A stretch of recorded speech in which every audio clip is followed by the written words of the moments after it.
예, 어버이 주일 함께 은혜 받으실 하나님의 말씀 에베소서 6장 1절부터 4절까지 말씀입니다. 제가 봉독을 하겠습니다. 자녀들아 너희 부모를 주 안에서 순종하라. 이것이 옳으니라.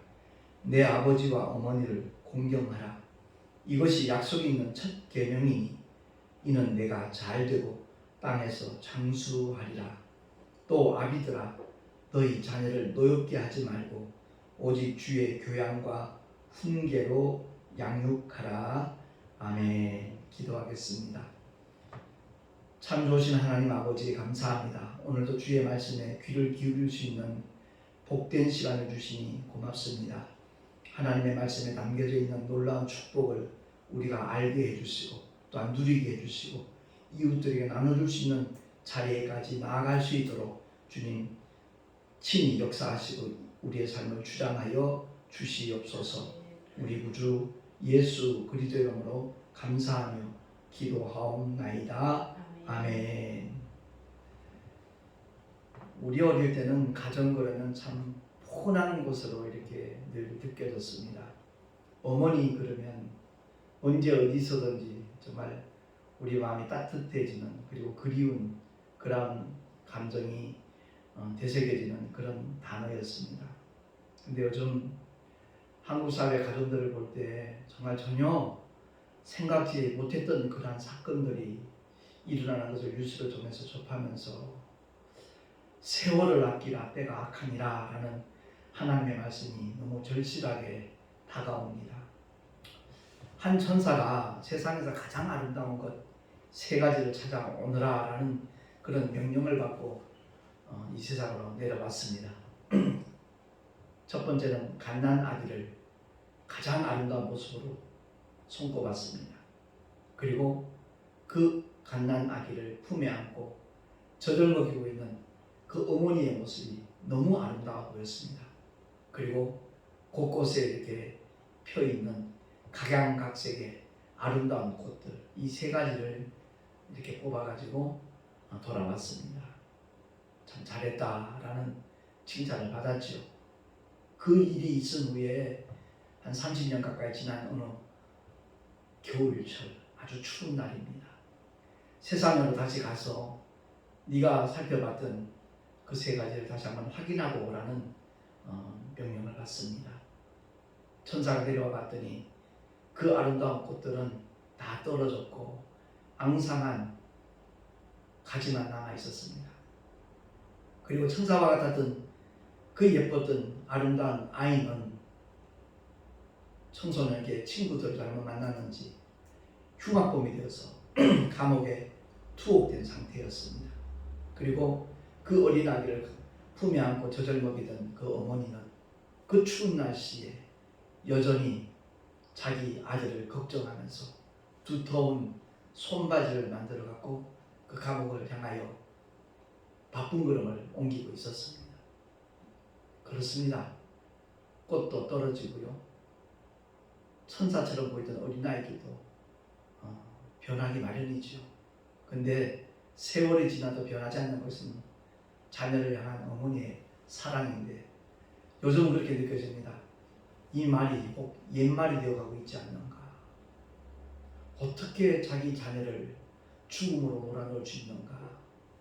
정말 이해되지 않는 그런 사건들이 벌어지고 있더라고요. 뿐만 아니라 70대 아들이 100세 가까운 어머니를 그냥 죽음으로 몰아넣는 폭행하는 그런 사건들, 존속살인까지도 서슴지 않는 그런 시대가 되고 말았습니다. 어버이 주일을 맞이하면서 과연 나는 내 부모에게 어떻게 처신하고 있는가, 어떻게 대하고 있는가, 어떻게 사랑하며 섬기고 있는가 돌아볼 수 있는 그런 소중한 시간이 되었으면 참 좋겠습니다. 저는 5남매 중에 맞이입니다. 근데 유독 어머니가 저를 많이 아끼고 사랑하는 것처럼 아마 형제들이 느끼는 것 같아요. 혹여 편애한다는 그런 얘기까지도 서슴지 않는 것을 보게 됩니다. 물론 분명한 이유는 있습니다. 장남이기 때문이 아니라 우리 어머니는 제가 백골사단 군생활하면서 처음 복음을 만난 다음에 가장 먼저 찾아가서 전도했던 대상이 우리 어머니였습니다. 처음에는 상당히 거북해했습니다. 놀라워했습니다. 네가 미쳤냐? 라고 반응할 만큼 뜻밖의 사건이었던 거지요. 근데 우리 어머니께서 하나님 은혜 가운데 정말 신학을 하고 40대 중년에 목회를 시작해서 한 20년 가까이 목회를 하신 전도사님이십니다. 바로 그 일이 어머니에게는 가장 고마운 사건인 것이죠. 복음을 제대로 만난 사람들은 자기에게 복음을 전한 사람을 잊을 수 없는 겁니다. 그 은혜를 깨닫기 전에는 왜 저렇게 별나게 구는가? 왜 이렇게 귀찮게 만들지? 나를 왜 이렇게 성가시게 하는가? 이런 오해 받을 수 있습니다. 기독교는 독선적이라는 그런 오해도 많이 받고 있는 것이 사실입니다. 그래서 제가 열방교회 말씀 특강을 통해서 세상 종교들과 기독교의 차이점에 대해서 특강을 한 이유도 거기에 있습니다. 세상 모든 종교는 그 배후에 어둠의 세력 사탄이 있습니다. 그 종교들의 창시자들은 하나같이 죽음으로 끝났습니다. 죽음으로 끝났기 때문에 그들의 무덤은 굉장히 장엄하고 화려하게 꾸며져 있고 오늘날 관광지로 이렇게 서 있지요.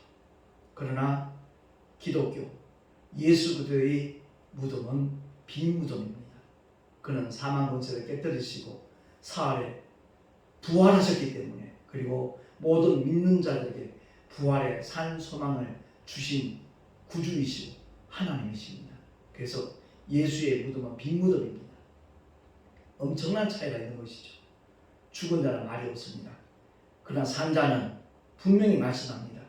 오늘날 성령을 통해서 하나님의 생명의 말씀을 통해서 모든 믿는 자들 심령 속에서 우리 주님은 지금도 일하고 계십니다. 그 주님을 전하자는 것이 바로 전도입니다. 근데 많은 교회들이 자기 교회에 나와야만 전도한 것을 이렇게 간주를 하니까 그것이 과열 현상을 일으키고 그러다 보니 뜻밖의 어떤 부작용도 일으키고 있는 것이 현실입니다. 중요한 것은 예수가 누구신가를 바로 알고 그분을 사랑하는 가족들에게 전하는 것이 가정의 달 모든 믿는 자들이 반드시 이루어내야 될 과제라고 저는 개인적으로 생각을 합니다. 그리할 때 그 가정에 하나님의 평강이 임할 것이고 하늘의 소망이 더딥혀질 것이고 똑같이 힘들고 어려운 상황이라 할지라도 그것을 넉넉히 극복해낼 수 있는 이겨낼 수 있는 힘과 능력이 하나님으로부터 공급된다는 사실입니다. 그래서 오늘 어버이 주일을 맞이해서 약속 있는 첫 계명이라고 했죠. 정말 10가지 계명 가운데 6가지는 대인 계명이잖아요. 내 부모를 공경하라. 그 계명에만 약속이 있습니다. 하나님의 약속. 어떤 약속이요? 내가 잘되고 내가 장수할 것이다 라는 하나님의 약속이 있습니다. 뭐 도적질 하지 마자, 살인하지 말라, 간음하지 말라 이런 계명다면 그 계명을 지키면 이런 복을 주겠다라는 하나님의 약속이 전제되어 있지 않다는 겁니다. 가장 인간다운 모습이 어떤 모습인가? 가장 아름다운 모습이 어떤 모습인가? 바로 내 부모를 공경하는 모습입니다. 오늘 본문에서는 주 안에서 순종하라 라고 말씀을 하고 있죠. 반드시 전제되어야 될 메시지입니다. 신내기 어느 목사님은 자기 어머니가 아버지로부터 신앙생활 한다는 이유 때문에 매일 두들겨 맞고 한 번은 심지어 얼마나 정말 심하게 때렸는지 어머니가 사실 돌아가셨습니다. 근데 장례식 가운데 그 아들 지금은 목사님이시죠. 아시는 분은 다 아실 겁니다. 윤아무개 목사님이신데 그 관 앞에서 흐느껴 울었습니다. 하나님 앞에 통곡하면서 간구했습니다.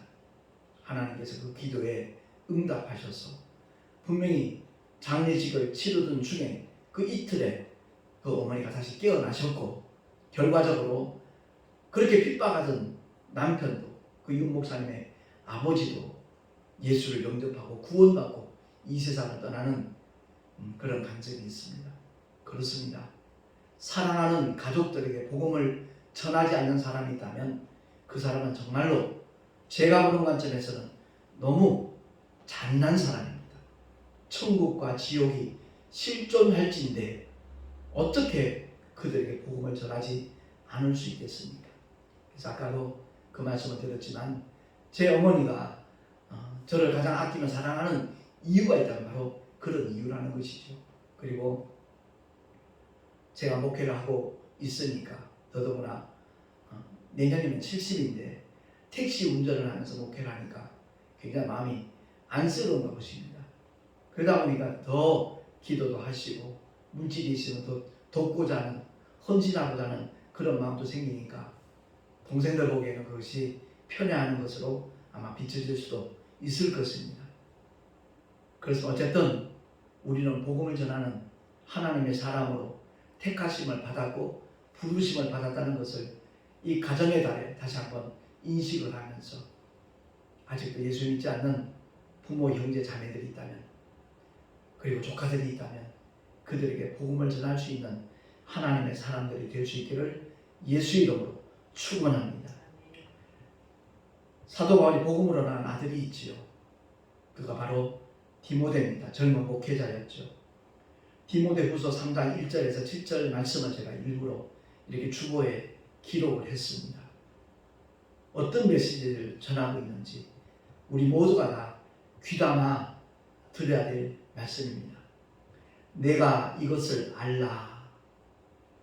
말세에 고통하는 때가 이르리니 사람들은 자기를 사랑하며 자긍하며 교만하며 회방하며 부모를 거역하며 감사치 아니하며 거룩하지 아니하며 무정하며 원통함을 풀지 아니하며 참소하며 절제하지 못하며 사나우며 선한 것을 좋아 아니하며 배반하여 팔며 조급하며 자고하며 쾌락을 사랑하기를 하나님 사랑하는 것보다 더하며 경건의 모양은 있으나 경건의 능력은 부인하는 자니 이 같은 자들에게서 내가 돌아서라. 저희 중에 남의 집에 가만히 들어가 어리석은 여자를 유인하는 자들이 있으니 그 여자는 죄를 중히 지고 여러 가지 욕심에 끌린 바 되어 항상 배우나 마침내 진리의 지식에 이를 수 없느니라. 아멘. 충분히 이해될 수 있는 말씀입니다만은 그 중에 몇 가지를 이렇게 더 이렇게 부각해서 설명을 드린다면, 사람들은 자기를 사랑합니다. 자기 사랑이 최고입니다. 오직 자기만을 위하고 아주 극단적인 이기심에 빠져있는 그런 사람들 우리가 쉽게 찾아볼 수 있지요. 영적으로도 그렇습니다. 자기만 휴거되면 된다라는 그런 생각 속에 빠져있는 사람들도 없지 않아 있습니다. 정신 차려야 됩니다. 우리는 하나님의 말씀을 뜨겁게 사랑하고 정말 내 안에 와 계신 성령 하나님의 음성에 귀를 기울이면 그와 같은 정말 독선적인 자기만을 위하는 극단적인 이기심에서 얼마든지 벗어날 수 있다는 것을 우리는 기억해야 될 것입니다. 자긍한다는 말, 내 아파트가 얼마짜리인지 알아? 40억이 넘어. 이번에 60억 가까이 됐어. 이것을 자랑합니다. 어깨에 힘을 줍니다. 자부심이 대단합니다. 거기서 더 지나치면 교만하지요. 하나님은 우습게 여깁니다. 그리고 예수 믿는 사람들을 방해합니다. 회방합니다. 교회를 회방합니다. 그리고 자기를 낳아주시고 길러주신 부모를 거역하기 일쑤입니다. 요즘 비대면 시대인데 그래서 영상을 통해서 이렇게 예배드리는 경우가 많이 있죠. 여기서 정말 그 사람의 믿음이 하나님을 사랑하고 교회를 아끼며 사랑하는 사람인가 아닌가 이렇게 드러나더라고요. 비대면 예배를 드릴지라도 하나님 앞에 정말 헌신하기를 원하는 사람들은 반드시 헌금을 하거든요. 제가 헌금 설교를 하기 위함이 아닙니다. 저는 개척교회를 하면서 택시 시작한 지 벌써 7년 4개월이고요. 어찌하든지 자립하려고 몸부림치는 사람 중에 하나인 것은 사도 바울이 그러했듯이 교회에서 어떤 사례비를 받지 아니하고 생활비를 받지 아니하고 정말 오직 하나님 말씀 전하는데 조금도 거침이 없도록 하기 위해서 저는 정말 굉장히 열심히 택시 전도를 하면서 목회를 하고 있습니다. 그런데 오늘날 교회가 정말 너무 힘든 그런 여건 속에 처해져 있습니다. 코로나 사태로 개척교회, 작은 교회 더더구나 새로운 발걸음이 온다는 것 아마 꿈같은 얘기죠. 하나님께서 무슨 돈이 필요해요. 그러나 주님의 몸된 교회가 하나님께서 맡겨주신 사명을 감당하는 데는 성도들의 헌신이, 헌금이 반드시 수반돼야 되거든요. 그래서 비대면 예배 시대에 정말 주님을 사랑하는 사람들은 계좌번호를 물어서라도 헌금을 하더라고요. 불과 한 3주 전에 있었던 얘기입니다. 서울에 있는 어느 감리교회 권사님이셔요. 저보다 3살 형님이시더라고요. 올해 72이신데 동영상 제 설교를 듣고 전화를 주셨어요. 그 메시지를 들으면서 생각난 일이 있대요.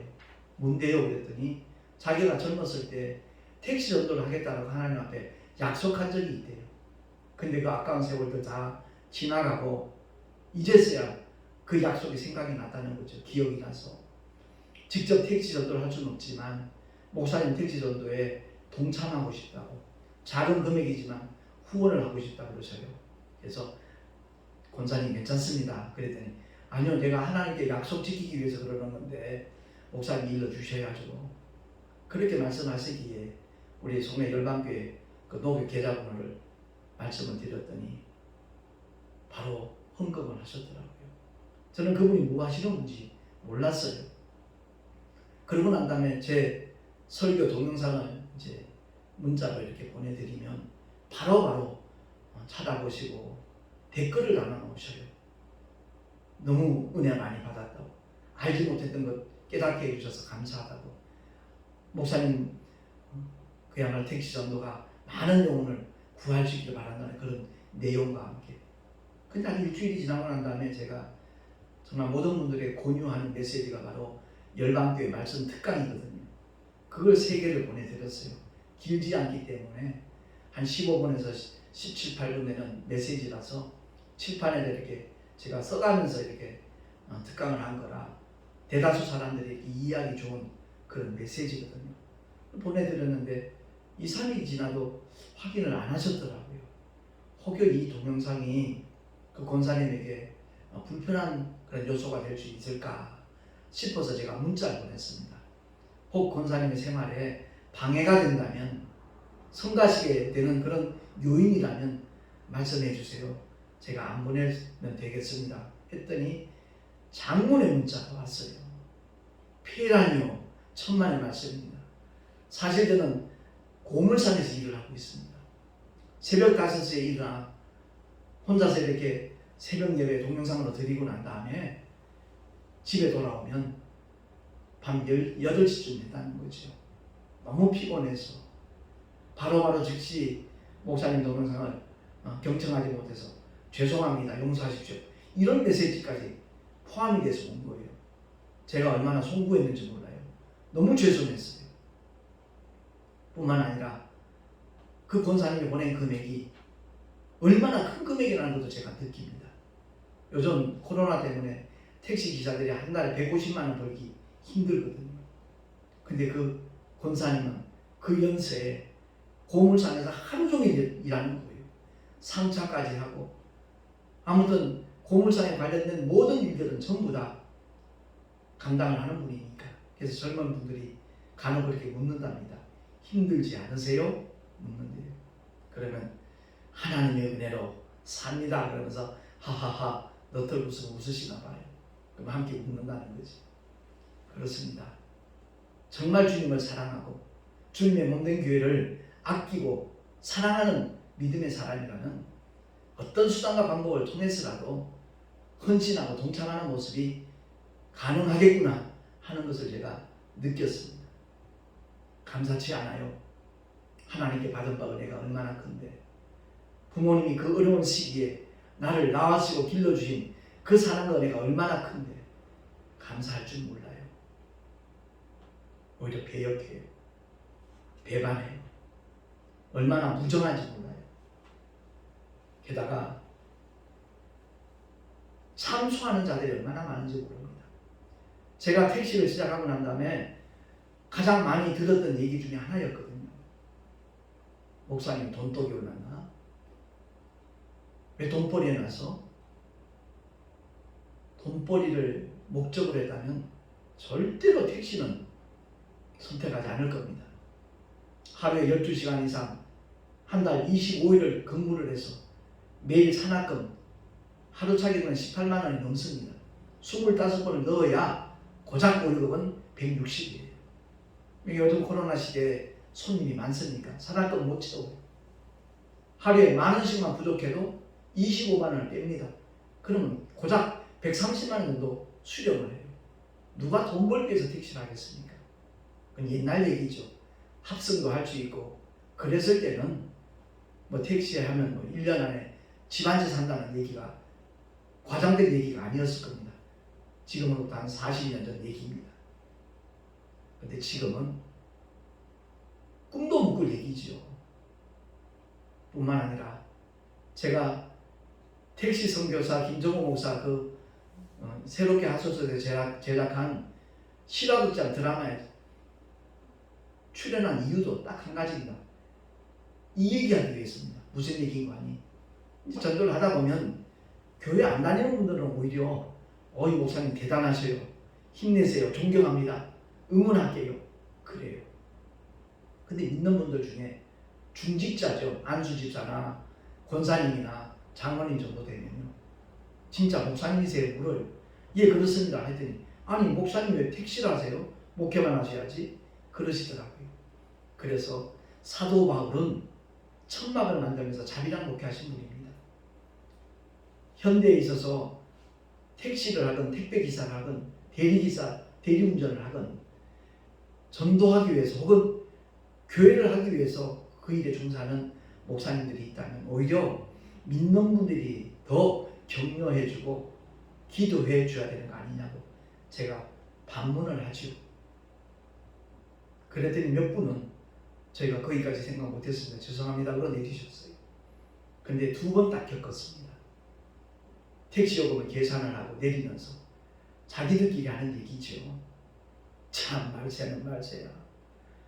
목사가 택시가 웬 말이야? 그러고 가더라고요. 수도권에 택시하는 목사님이 3,000명이 넘는다는 얘기를 아마 아시는 분은 다 아실 겁니다. 그 목사님들도 그런 봉변 아닌 봉변을 겪지만 하는 보장이 없어서 그거 인터뷰하려고 제가 실제 주인공 몇 카트 촬영을 해야 된다 그래서 대구에서 목동 스튜디오까지 택시를 가지고 왔던 겁니다. 그 인터뷰한 효과가 굉장히 크다는 얘기를 제가 PD로부터 전에 들었습니다만 그렇습니다. 우린 눈에 보이는 게 전부인 줄 알고 그것 가지고 자기의 멋대로 정의를 내립니다. 정죄를 합니다. 판단을 합니다. 그리고 참소까지 합니다. 아니요. 너무너무 잘못된 일이라는 것을 우리 모두가 깨달아야 될 것입니다. 절제할 줄 몰라요. 자기의 정욕을 절제할 줄 모르는 물론이려니와 그 영적 세계에서 그렇습니다. 자기가 알고 있는 것들, 자기가 경험한 것들, 그걸 그냥 다른 사람들에게 알게 하려고 어느 정도 끝 하면 좋은데 다른 사람의 목회에까지 깊이 관여하면서까지 절제할 줄 몰라요. 결코 그렇지 않습니다. 성령의 9가지 열매 잘 아시잖아요. 마지막이 절제입니다. 정말 성령께서는 그 모든 것을 다 주관하신다는 것을 기억을 하고 내 기분에 따라, 내 감정에 따라, 내 판단에 따라 입을 열 것이 아니라 우린 정말 절제할 줄 알아야 될 것입니다. 선한 것 좋아 아니하고요. 배반하여 팔고요. 조급하고 자고합니다. 스스로 높아져 있어요. 그리고 쾌락을 사랑하기를 하나님 사랑하는 것보다 더하며, 요즘 인터넷 통해서 뉴스를 통해서 많이 보도되고 있잖아요. 성추행, 성폭행 그런 문제, 음란문들. 정말 우리 모두가 깨어 기도해야 될 때라는 것을 다시 한번 느끼게 됩니다. 뿐만 아니라 모든 교회들이 정말 귀를 기울이고 들어야 될 이 메시지입니다. 경건의 모양은 있으나 경건의 능력은 부인하는 자니. 입으로 부인하진 않아요. 근데 삶과 사역에서 그대로 부인하고 있어요. 어떻게 교회 안에서 확진자가 생길 수 있습니까? 하나님은 살아계신데, 주께서 채찍에 맞으심으로 나음을 입었는데 어떻게 예수 이름을 믿노라면서, 예수의 보혈로 죄사함 받았다고 하면서, 성령을 받았다고 말하면서 어떻게 확진자가 교회 안에서 늘어날 수 있습니까? 작년 2월 달에 대구에 코로나가 3월, 4월까지 얼마나 확진자가 많이 생겼습니다. 저희 부부는 대구 한복판에 있었습니다. 뿐만 아니라 우리 사택은 경산시 사동이라는 곳에 있었습니다. 뉴스를 통해서 보신 분은 알겠지만 밀도로 따지면 우리나라에서 가장 많은 확진자가 생긴 곳이 사동입니다. 거기 있는 아파트가 우리 사택이었거든요. 근데 하나님께서 지켜주시더라고요. 왜? 주님의 약속을 믿으니까, 주님만을 기대하니까, 주님만을 신뢰하고 나가니까.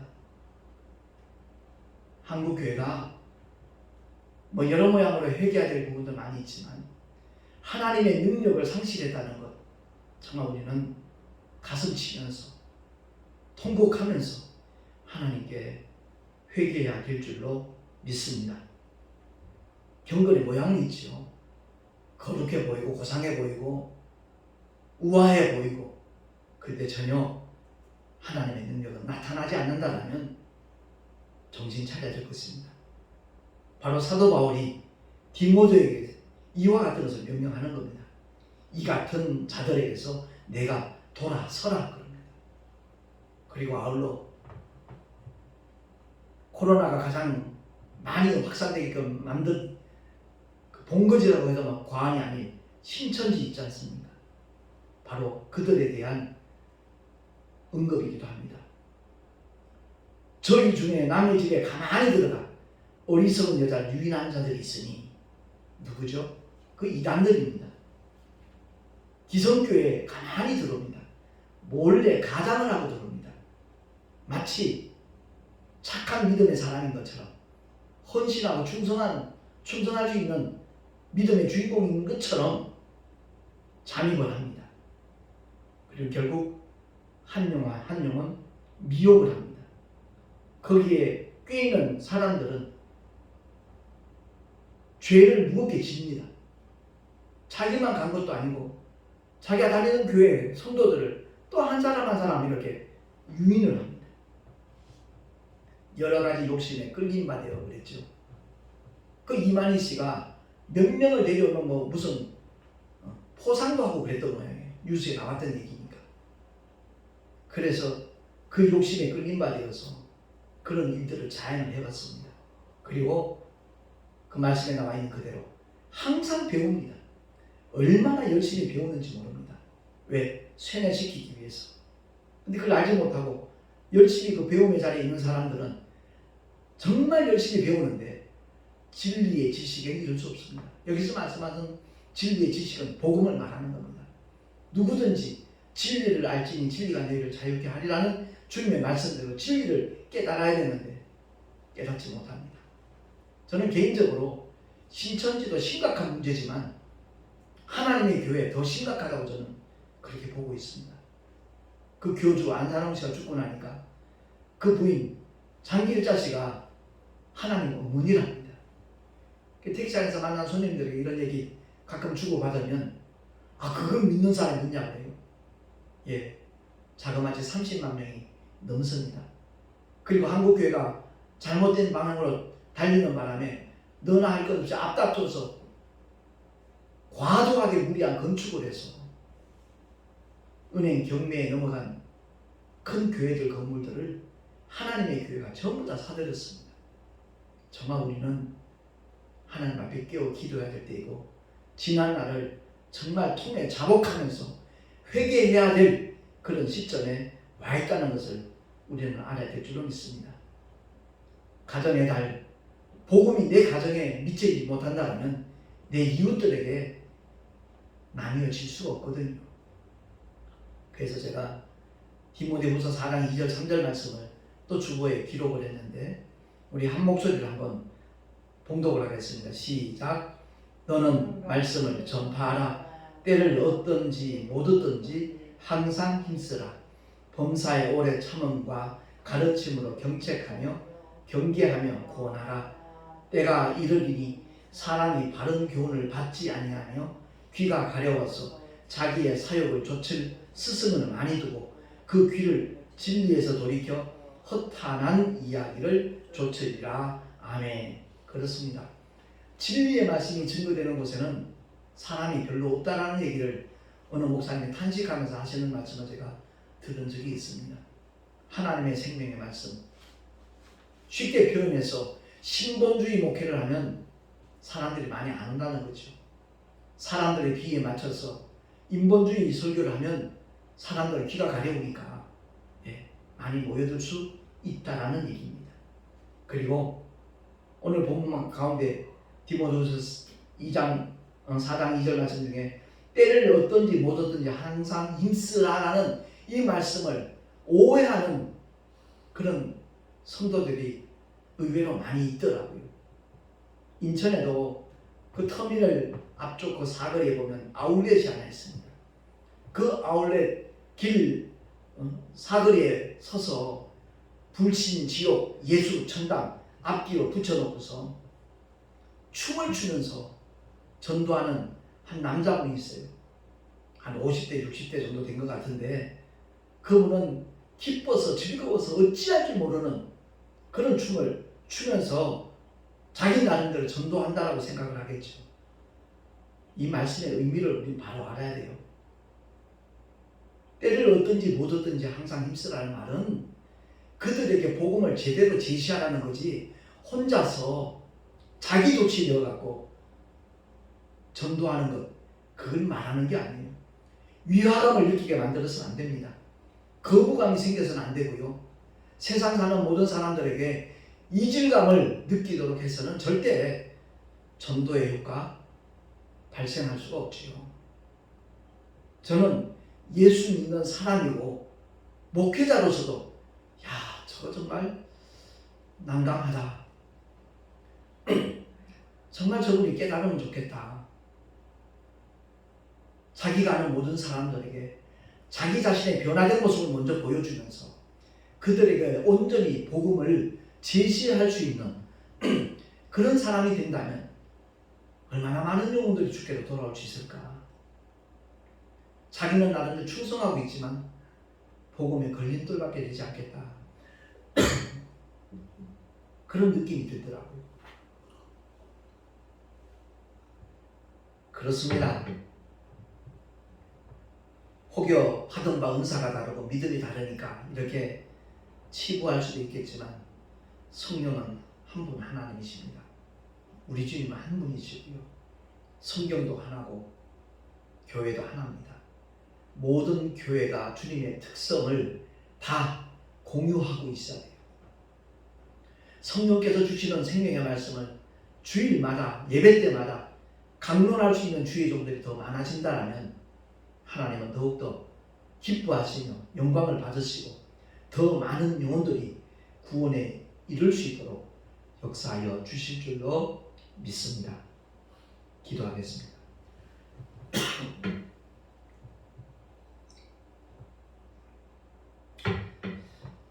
하나님 아버지 은혜를 감사합니다. 짧은 시간 이 어버이 주일을 맞이하여서 우리 믿는 자들의 가정이 어떠해야 될 것인가에 대해서 살펴보았습니다. 내 부모를 주 안에서 공경해야 되고 또 우리 자녀들을 결코 노엽게 해서는 안 된다는 하나님의 말씀을 다시 한번 우리 마음에 새기게 하시고 무엇보다도 우리 가정마다 정말 하나님의 사랑이 꽃필 수 있도록 성령님 은혜를 베풀어 주시옵소서. 믿지 않는 모든 자들에게 복음을 전할 수 있는 하나님의 사람들이 더욱더 많아지기를 간절히 소망하고 우리 구주 예수 그리스도 이름으로 감사하며 간절히 축복하며 기도하옵나이다. 아멘. 찬송가 305장 부른 다음에 축도로 예배를 마치도록 하겠습니다.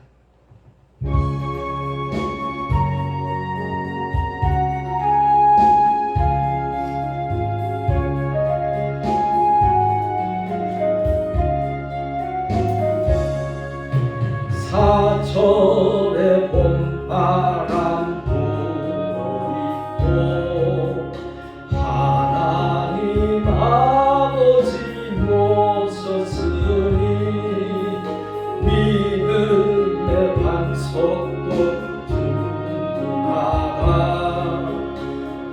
우리 집 즐거운 동산이라 고마워라